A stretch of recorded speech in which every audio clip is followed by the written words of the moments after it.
আসসালামু আলাইকুম রহমতুল্লাহ।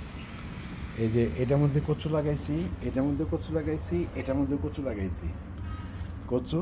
আর এগুলির মধ্যে লাগাবো বেগুন।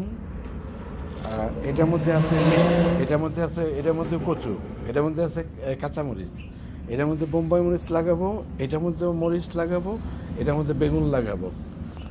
ঠিক আছে। আর এই যে দেখেন, সুসংবাদ দেখেন, এটার মধ্যে মিষ্টি কুমড়া, মিষ্টি কুমড়া, এই যে বিচি, এই যে মিষ্টি কুমড়া বিচি উঠে যেতেছে, উঠে যেতেছে, পানি দিছি তার জন্য উঠে যেতেছে। এই যে মিষ্টি কুমড়া, মিষ্টি কুমড়া বিচি। আর এই যে দেখেন সিম গাছ হয়ে গেছে, সিম গাছ লাগাইছে সবার আগে, 4টা সিম গাছ উঠছে, 1টা 2টা 3টা 4টা সিম গাছ অলরেডি হয়ে গেছে। আলহামদুলিল্লাহ, আল্লাহর পাকের কাছে শুকুর। ঠিক আছে, এত এই জায়গায় মিষ্টি কুমড়াও হয়ে যাবে ইনশাআল্লাহ। মিষ্টি কুমড়া সব কিছু ঠিক করছি, সব কিছু ঠিকঠাক আছে, হয়ে যাবে ইনশাআল্লাহ। আর এগুলির মধ্যে কচু লাগাইছি, কচুগুলি কচুর শাক খাবো এর জন্য। ঠিক আছে। আর এটির মধ্যে কোনো পুঁইশাক টুইশাক এগুলি কোনো কিছু লাগাবো না। এটার মধ্যে লাগাবো বেগুন লাগাবো আর মরিচ লাগাবো।